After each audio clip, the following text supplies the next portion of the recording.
علی آ گئے. سیدہ زینب فرمانے لگی یزید تیری حکومت ہے تو تو کہتا ہے کہ اللہ نے تجھے عزت دی, ذرا وقت بدلنے دے, ذکر تیرا بھی ہوگا پر تجھ پر لوگ لعنت برسائیں گے, اور جب میرے حسین کا ذکر ہوگا تو خطیب جمعے کے خطبے میں ذکر کیا کریں گے, خطبوں میں میرے نام. بھائی حوصلہ پیدا کرے زندگی میں. ہمارے اندر حوصلہ نہیں رہا, حوصلہ نہیں, توانائی نہیں, ذرا ذرا سی بات پہ ہم بگڑتے ہیں, ناراض ہوتے ہیں. اپنی طبیعتوں کو اکٹھا کریں. پہلا سبق یہ عرض کیا ہے کہ اہل بیت سے پیار کریں, بحث چھوڑ دیں, صحابہ سے پیار کریں اور بحث, نبی پاک کا میلاد منائیں اور بحث کرنی چھوڑ دیں. اور دوسری بات یہ کہ اہل بیت کا طریقہ فقر و فاقہ ہے, ان کا طریقہ سخاوت ہے, ان کا طریقہ پردہ ہے, ان کا طریقہ عبادت ہے, ان کا طریقہ حوصلہ ہے. حوصلہ مند زندگی گزاریں, توانائی والی زندگی گزاریں. یزید جامع مسجد دمشق کا خطیب ہے. یزید پگڑی باندھتا تھا, جبہ پہنتا تھا, داڑھی رکھی تھی, جمعہ پڑھاتا تھا. پتہ ہے آپ لوگوں کو کہ نہیں؟ اب چل گیا پتہ؟ ہاں نہ تو کرے نہیں یار, پتہ چل گیا. یزید جبے والا آدمی تھا, اس نے حج بھی پڑھائے ہیں. تو امام حسین اس کے خلاف کیوں نکل آئے؟ جی بچے سارے شہید کرا دیے. یہاں تو جس کو صورت اخلاص نہیں آتی وہ بھی کہتا ہے مولوی کو ٹھیکیدار ہے دین کا, ہمارے خلاف بات کرتا ہے. بھئی یزید جامع مسجد دمشق کا خطیب, خطبے دینے والا, بلکہ امام حسین 10 محرم کو خطبہ دینے لگے کہ مجھے کیوں قتل کر رہے ہو؟ تو ابن سعد کہنے لگا حسین لمبی تقریر نہ کر, ہمارا جمعہ لیٹ ہو رہا ہے, نماز پڑھنی. یعنی ابھی حضور کے اہل بیت کو قتل کریں گے اور ابھی کہیں گے اللہم صلی علی محمد وعلی آلہ. اس طرح کے مسلمان تھے. یزید تو بھائی جمعہ پڑھانے والا بندہ تھا, بڑا شاندار خطبہ دیتا تھا. امام حسین کیوں نکلے اس کے خلاف؟ سارے خطبے امام حسین کے. امام علی مقام ہر جگہ پہ یہ کہتے ہیں کہ چونکہ یزید نمازیں چھوڑ کے پڑھتا ہے, چونکہ میں نے اپنی آنکھوں سے اسے مدینے میں شراب پیتے دیکھا ہے, چونکہ رنڈیوں کا ناچ دیکھتا ہے, مجرا, گندی مووی, مجرے دیکھتا ہے, مجرے, عورتوں کا ناچ دیکھتا ہے, اللہ کے حلال کو حرام اور حرام کو حلال کہتا ہے. لہذا مسلمانوں کا حکمران بننے کے قابل ہے. اور امام علی مقام نے فرمایا, خطبے میں فرمایا, یزیدیوں تم مانتے نہیں کہ وہ شرابی ہے؟ تمہارے دل گواہی نہیں دیتے کہ رنڈیوں کا ناچ دیکھتا ہے؟ اور یار میرا تیرا یارانہ ہی سارا شرابیوں سے ہو. رات کو گندی مووی سے موبائل بھرے ہوئے ہوں, ملت کے جوان عورتوں کے کالج کے سامنے کھڑے ہوں, بیٹیاں سکول چھوڑ دیں کہ بچے تنگ کرتے ہیں, اور 15 بچیوں کے نمبر موبائلوں میں بھرے ہوں, اور دعویٰ تو کرے امام حسین کی محبت کا, امام علی مقام کے پیار کا. میں ذمہ داری سے کہتا ہوں, جو بے حیائی کرتا ہے, فحاشی پھیلاتا ہے, گند کو فروغ دیتا ہے, قیامت کے حضرت عباس اس کا گریبان تھام کے میدان محشر میں کھڑا کر لیں. حضرت علی اکبر اسے محشر کے میدان میں کھڑا کریں, پوچھیں گے ہم نے جوانیاں لٹا دی شراب کباب کے خلاف, اور تمہاری راتیں اس کے ساتھ بسر ہوتی رہی. دوستی قاتل سے بھی, مقتول سے یارانہ بھی, دیکھے امام حسین کی پکانا, اور پرموٹ یزید کی سوچوں کو کرنا. نظریں بھی گندی, باتیں بھی گندی, گفتگو بھی میلی, اور صبح و شام باتیں بے حیائی کی. اور تذکرے امام حسین کے ہم سے نہ رقم ہوں گے قصیدے یزید کے, ہم لوگ تو حسین کے سیرت نگار ہیں.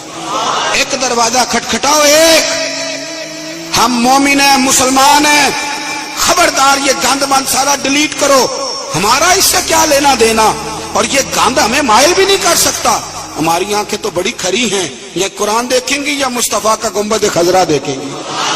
اس گند مند نوجوانوں, پاک جوانی اس کی ہوتی ہے جس کی جتنی زیادہ اللہ نے اسے قوت دی ہو اتنی پاکیزگی بھی دی ہو, جو ہر جگہ میل کچیل کرتا پھرے, ہر جگہ. وہ بھی کبھی محمد بن قاسم آئے یہاں لڑنے کے لیے,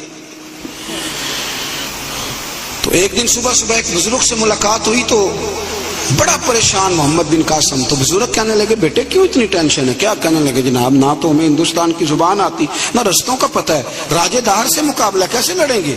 انہوں نے کہا تو ہمت کر, میں دعا کروں گا اللہ مدد کرے گا. چند دنوں کے بعد محمد بن قاسم پھر اس بزرگ سے ملے تو بڑے حشاش بشاش. بزرگ کہنے لگے کیا بات ہے, بڑے خوش ہو؟ کہنے لگے بزرگوں پتہ کرا لیا, 2 گھنٹے سے زیادہ میرے مقابلے میں کھڑا نہیں رہ سکتا.